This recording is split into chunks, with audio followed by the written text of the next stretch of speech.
Bonjour et bienvenue sur cette nouvelle vidéo où nous traiterons des immobilisations.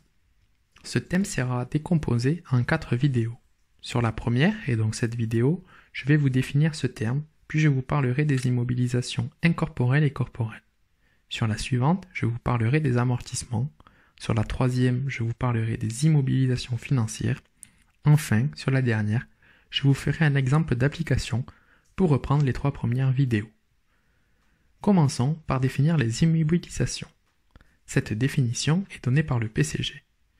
Une immobilisation est un élément identifiable du patrimoine ayant une valeur positive que l'entité contrôle du fait d'événements passés et dont l'entreprise attend des avantages économiques futurs.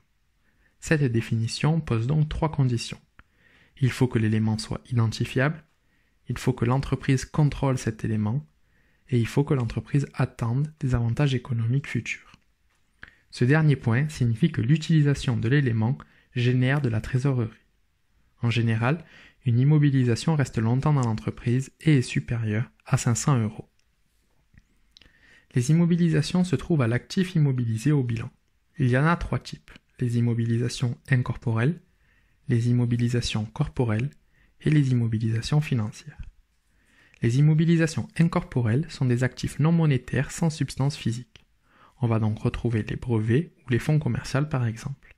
Cela concerne les comptes 20. Les immobilisations corporelles sont des actifs physiques détenus par une entité, soit pour être utilisés dans la production ou la fourniture de biens ou de services, soit pour être loués à des tiers, soit à des fins administratives et dont on s'attend à ce qu'ils soient utilisés au-delà de l'exercice en cours. On va donc retrouver ici des terrains, des constructions, des machines ou des véhicules par exemple. Cela concerne les comptes 21. L'objectif de ce traitement comptable est double. Cela va permettre de lisser la charge sur plusieurs exercices. Je vous expliquerai cela lors de la prochaine vidéo où je vous parlerai des amortissements. Et cela va permettre également de faire l'état des biens qui servent à l'exploitation de l'entreprise, puisqu'on va les retrouver à l'actif immobilisé du bilan.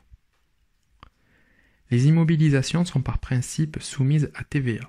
Elle sera déductible si le bien acheté répond aux besoins de l'exploitation et qu'elle apparaît sur la facture. On utilisera le compte 44 562 TVA déductible sur les immobilisations. Lorsqu'on achète une immobilisation à crédit, on va utiliser le compte 404 fournisseur d'immobilisation. Commençons par voir l'évaluation des immobilisations incorporelles et corporelles. L'évaluation se fait à la valeur d'origine, c'est-à-dire à la valeur d'achat de l'élément au coût d'acquisition. Il est donc composé du prix d'achat ainsi que tous les coûts directement attribuables qui permettent de mettre l'immobilisation en état de marche. On va donc devoir y ajouter des frais accessoires comme les frais d'acquisition, les frais de transport, les frais d'installation, les coûts de réglage et les honoraires.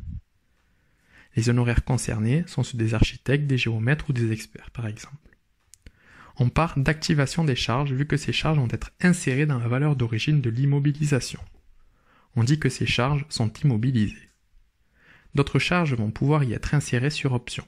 Ces charges sont les droits de mutation, les honoraires du notaire, les commissions et les frais d'acte.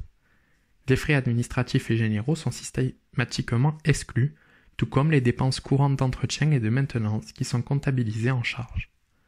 Prenons un exemple pour montrer l'entrée dans le patrimoine d'une immobilisation. Imaginons qu'une entreprise achète à crédit une machine pour 10 000 € hors taxe. L'écriture suivante apparaîtra au journal. Au débit, il y aura le compte 2154 matériel industriel pour un montant de 10 000 € et le compte 44 562 TVA déductible sur immobilisation pour un montant de 2 000 €. En contrepartie, au crédit, on retrouvera le compte 404 fournisseur d'immobilisation pour 12 000 €. On voit bien que la machine rentre dans les comptes de l'entreprise car elle apparaît au débit. Si cela n'est pas clair pour vous, je vous renvoie à la vidéo sur la logique comptable. Voyons maintenant les cessions des immobilisations incorporelles et corporelles. Pour cela, nous allons utiliser 4 nouveaux comptes. Le 28 qui traite des amortissements, cette notion sera abordée dans la prochaine vidéo. Le 675, valeur comptable des éléments d'actifs cédés, qu'on écrit VCEAC. Le 775, produit de cession des éléments d'actifs, qu'on écrit PCEA. Et enfin, si l'acheteur nous paye à crédit, on utilisera le compte 462, créance sur cession d'immobilisation. Pour traduire une cession d'immobilisation, il faut procéder à 2 écritures, La première concernera la vente de l'IMO, alors que la seconde concernera la sortie de l'IMO. Le résultat de la cession apparaîtra en faisant la soustraction entre le compte 775 et le compte 675. Continuons avec l'exemple précédent. 2 ans plus tard, la machine est vendue à crédit pour 6 000 € TTC, sachant qu'elle a été amortie par le passé pour 4 000 €. Pour traduire cette vente, il faut donc procéder à une double écriture. Les écritures suivantes apparaîtront au journal. Tout d'abord, on va enregistrer la cession de l'immobilisation. On va donc retrouver au débit le compte 462, créance sur cession d'immobilisation pour un montant de 6 000 € et au crédit les comptes 775, PCEA et 44 571 TVA collectés pour des montants de 5 000 et 1 000 €. Ensuite, on va procéder à la sortie de l'immobilisation du patrimoine. On va donc retrouver au débit les comptes 675 VCEAC et 28 154 amortissement du matériel industriel pour des montants de 6 000 et 4 000 €. En contrepartie, au crédit, on retrouvera le compte 21 54 matériel industriel pour un montant de 10 000 €. Je vous expliquerai plus en détail les écritures de sortie des immobilisations dans la prochaine vidéo. Le résultat de cette cession est donc de moins 1000.